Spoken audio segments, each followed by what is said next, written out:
This is a concept of winning the peace.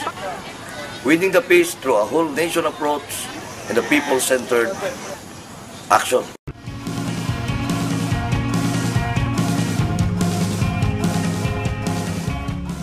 If we want to see a change in our future, we have to start with our children.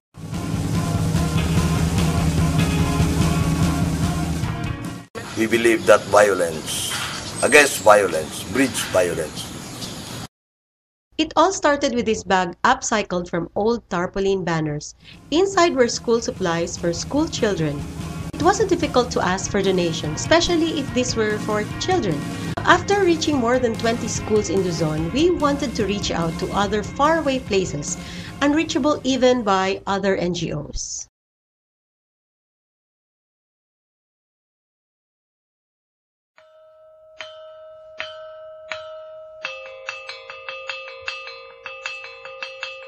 The unrest in the island of Sulu has been going on for decades. Rido or clan wars amongst our Moro brothers usually end in bloodbath. Within this violence, the culture of fear among children is prevalent, robbing them of a brighter future. A few days before we arrived at Camp Budatu, 8 Marines were killed in a chance encounter in Patikon, Sulu. 7 Abu Sayyaf members were also killed. Though we initially had apprehensions, we pushed through with Bag for Hope. We believed that nothing could befall a project which had good intentions for the school children of Sulu.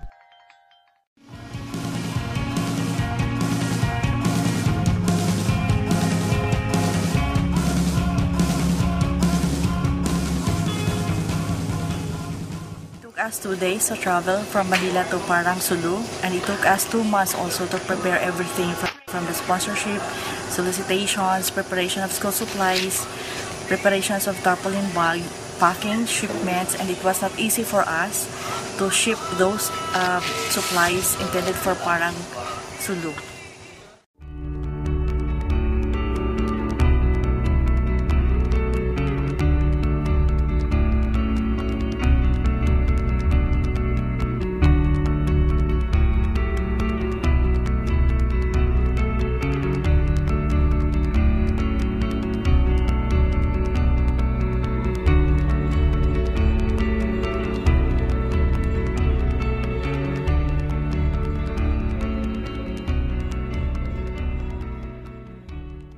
Ang partner po namin dito ay ang Marine Battalion Landing Team 9.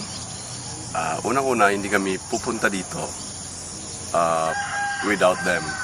Sila po yung nagpro-provide ng security, sila pa rin yung nagpro-provide ng logistics namin papunta dito. And without them, hindi kami talaga pupunta because hindi kami secured, hindi namin feeling. And I will not share this to my friends coming in here kung hindi na namin naranasan. The first time we were here, we were really feeling secured. So, yun ang pinaabot namin sa mga kaibigan namin na gustong tumulong sa Sulu. We concentrate on the community that is being threatened or being affected by the present conflict in the area.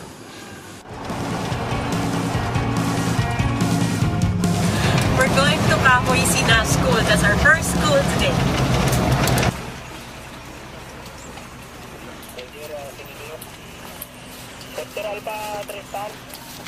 Maraya na adlaw sa inyo katang.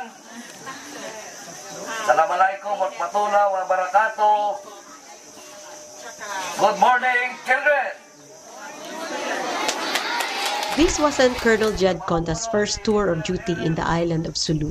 For him, community service was an honorable, unselfish act. The Internal Peace and Security Plan, codenamed Plan Bayanihan, is a paradigm shift of the AFP in its concept of operations. We shifted from a combat operation heavy to a civil military operations heavy operation.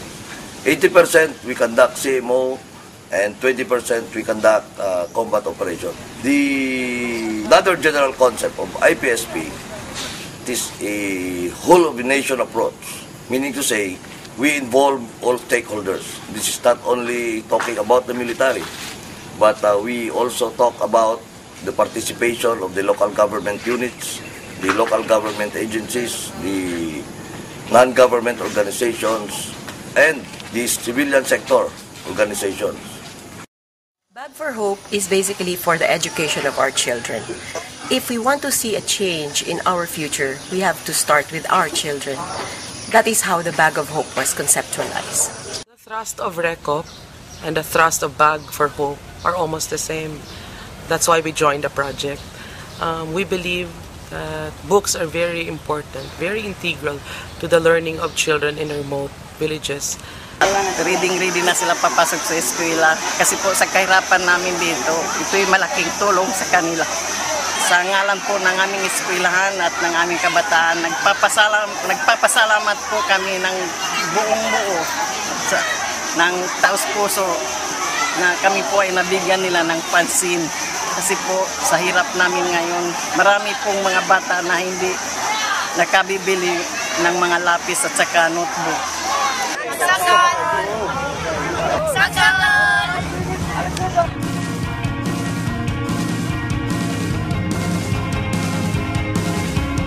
Punta naman kami ngayon sa eskwelahan ng Silangkan. May 418 estudyante.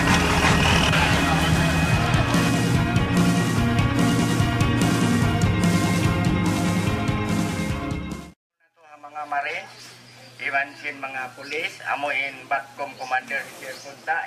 Aside from the Philippine Marines, we were joined by the members of the Philippine National Police and the Moro Islamic Liberation Front as we visited the 4 schools. We were together in one goal, the education of school children in Sulu.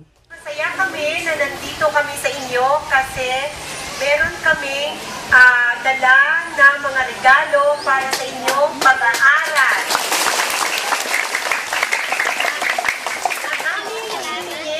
Ay dapat mag-aral kayo na mabuti at parati natin mahalin ang ating kasama isa't isa dahil tayo lahat ay parehong Pilipino at tayo lahat ay magkaugnay.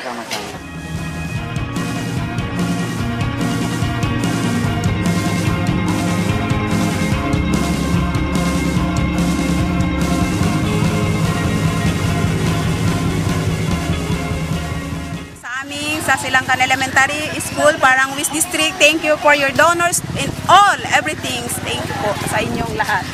Sana po mauulit pa ito. Sana po matuloy-tuloy ang mga pagbibigay ninyo kung ano-anong maibibigay ninyo sa amin. At saka sana po tayo ay magkaisa.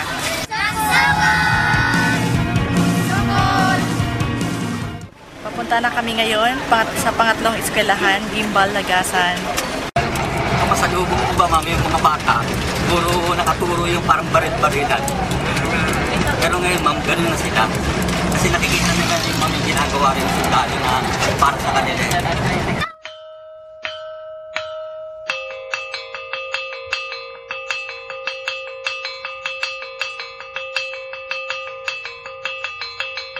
In the last 2 schools, Gimba Lagasan Primary School and Saldang Elementary School, the reception was a little less than warm. Colonel Jed Conta mentioned that it was his first time in these communities, former layers of the rebels. It is our hope that the residents of these communities would think of Bag for Hope as a project with pure intentions. As Marines that was embedded in their community, look upon them as our own family, brothers and sisters in the community. So they look also upon us as their partners in the community.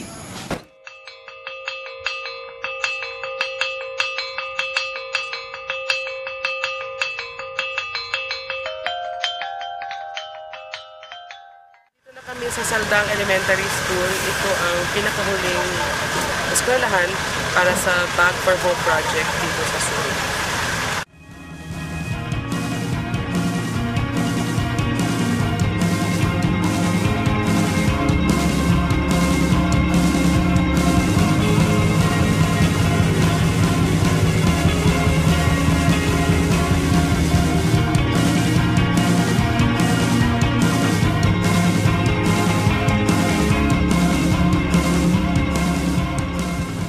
volunteered in this beautiful project because it involves the children of Jolo. And we love children.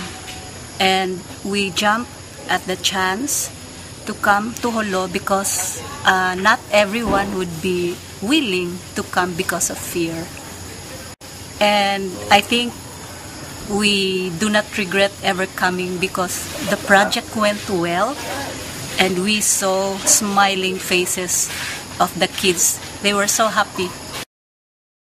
I could clearly and vividly recall during the times when we go on combat operations.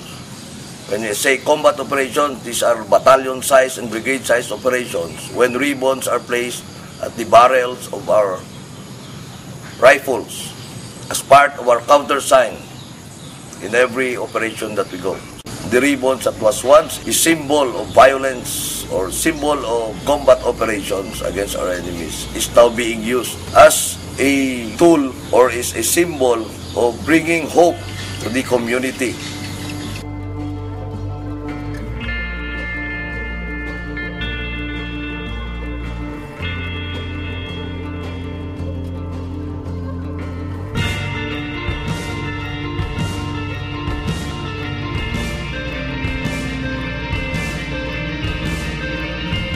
Bag for Hope may be a drop in the vast ocean of education for school children of remote areas in the Philippines, but it is our hope that this drop will change the life of at least one, hopefully more, of these children.